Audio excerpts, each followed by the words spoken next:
आता या बकऱ्यांना मी जंगल जवळच आहे, जंगलामध्ये चारण्यासाठी नेत आहे. मी समोर समोर जात आहे आणि त्यांना मी बोलवत आहो, ते माझ्या मागे मागे येत आहेत. शिकवण अशी पाहिजे. बोकड जेव्हा शेळी पालन करतो तेव्हा आपली भाषा त्यांना कळलं पाहिजे. आपल्या इशाऱ्यावरती त्यांना म्हणजे येता आलं पाहिजे, जाता आलं पाहिजे, समजलं पाहिजे. वेळेवर कोणतं हिंस्र प्राणी आहे, कोणतं काय आहे, त्याच्यापासून आपण त्यांना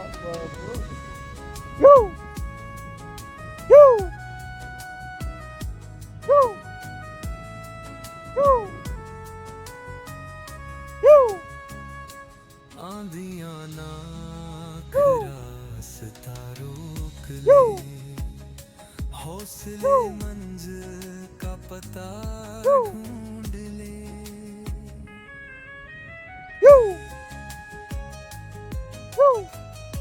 जो दर्द को मुस्कान में बदल देता है, वही इंसान जीवन का अर्थ समझ लेता है. मी हे जे बकरी आहे त्याच्यामध्ये शेळी नाही बरं का. बोकड ही माझी दुसरी बॅच आहे. पहिली बॅच मी विकलेली आहे. जवळच एक आमचं जे ब्रह्मपुरी बाजार इथं भरतो शेळ्यांचं वगैरे, आणि तिथून मी छोटे छोटे हे बकरे मी घेऊन आणले. आता हे म्हणजे जास्त दिवस नाही झाले याला, जवळपास 15 दिवस झाले असतील या बकरींना आणलेले. आणि याच्या अगोदर छोटे छोटे बकरे आणलेले होते. ती पहिली बॅच विकल्या गेली पण खूप मोठा फायदा त्याच्यामध्ये झाला. डब्बल म्हटलं तरी चालेल. 3 महिन्यामध्ये इमानदारीनं सांगतो की 3 महिन्यामध्ये डबल पैसे झाले. मग मी आता पहा याच्यामध्ये 3,000चा बकरा जर 7-8 हजाराला गेला तर कशाला ठेवायचं. कारण ठेवले मोठे होतात नाही असं नाही, परंतु त्यांचा खुराकीचा खर्चही वाढतो ना. हे समीकरण माझ्या लक्षात आलं आणि त्याच्यामुळे मी ते विकून टाकले. आणि आपली निव्वळ गोट फार्म म्हणजे बंदिस्त असं अर्धबंदिस्त हे असल्यामुळे इथं यांची क्वालिटी छान राहते. हे नसल्यामुळे त्यांचं सगळं म्हणजे खूप छान राहतात आणि लोकांना आकर्षक असे पाहायला मिळतात, चांगले पाहायला मिळतात. त्याच्यामुळे लोक घ्यायला मागे पुढे पाहत नाही. ठीक आहे, माझ्या मागे मागे मागे मागे मला काही करत नाही. माझाही व्यायाम होतो, त्यांचा व्यायाम होतो, बरोबर आहे. आणि त्यांचा व्यायाम झाल्यामुळे त्यांना भरपूर भूक लागते आणि सारा पचतो. ठीक आहे. आणि हे आलं जंगल, हे आलं पहा. या जंगलामध्ये बस इथं मी थांबतो. किती 200 जवळपास 200-300 फूट, बस 200-300 फुटावरती मी आलो. माझं शेत लगेच 2-4 जे बांध्या आहेत त्या ओलांडल्या की माझं शेत आहे. त्याच्यामुळे हे खूप मला फायदेशीर ठरलं. आणि हे आता इथं ते चरायला सुरुवात केलेली आहे. ठीक आहे मित्रांनो, तर इथं काय तुम्हाला नक्कीच कमेंटमध्ये सांगा, तुम्हाला मी याचं उत्तर देईन की काय आहे बा. नक्कीच तुम्हाला फायदेशीर ठरेल. खूप छान आहे, परंतु परिस्थिती पहा, तुमची वास्तविक तिथली भौगोलिक रचना पहा आणि याचा विचार करा.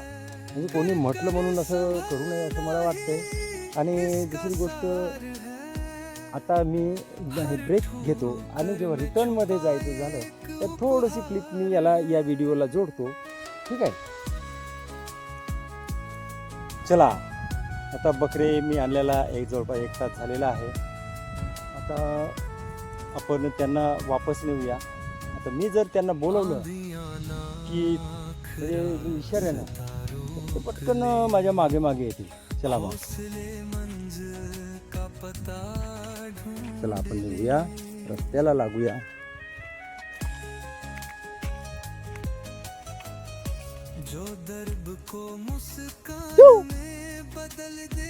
त्यांना आवाज येत आहो की चला बा आपण घराकडे जाऊया आपल्या नेहमीच्या ठिकाणी.